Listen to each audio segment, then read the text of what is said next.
फूस के झोपड़िया हो शिवे गुरु माटी के अंगनवा रे जान माटी के अंगनवा रे जान।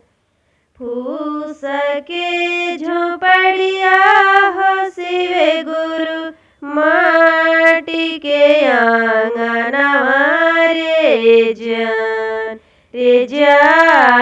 कैसे के करबो गुरु के चारा चवारे जान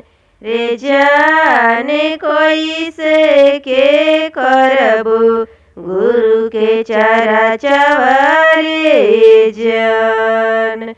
स्वामी के हो शिवे गुरु भइले तबियत खराब रे जान।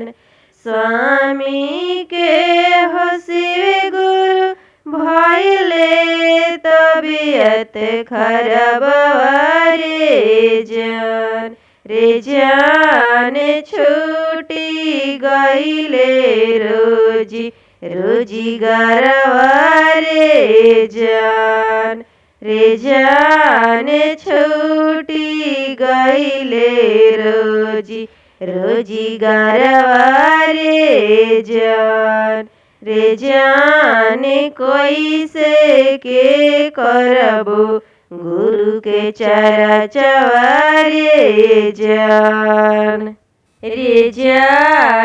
कैसे के करबो गुरु के चारा चवारे जान कोई ना दे हई के पैसा उधारवा रे जान कोई ना दे हई के पैसा उधारवा रे जान।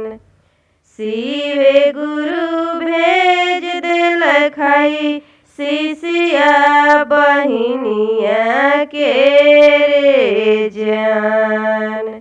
शिवे गुरु भेज देलखई शिष्या बहिनिया के रे जान शिष्या ले अलखई परसादिया अगरबत्तिया रे जान शिष्या ले अलखई परसादिया अगरबत्तिया रे जान परसादिया अगरबत्तिया रे जान।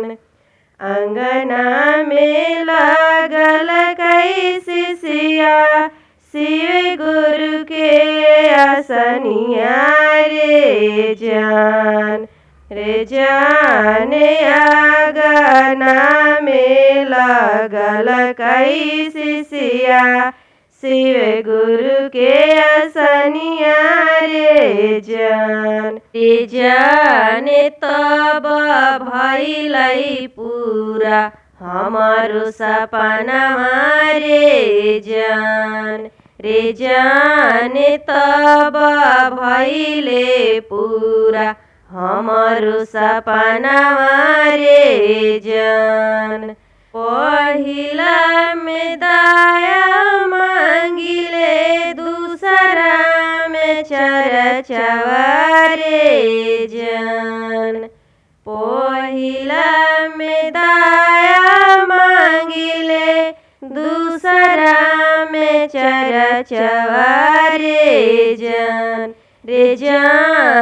दूसरा में चरचवा रे जान तीसरा में कोइली गुरु न मनवा रे जान तीसरा में कोइली गुरु पर नमः रे।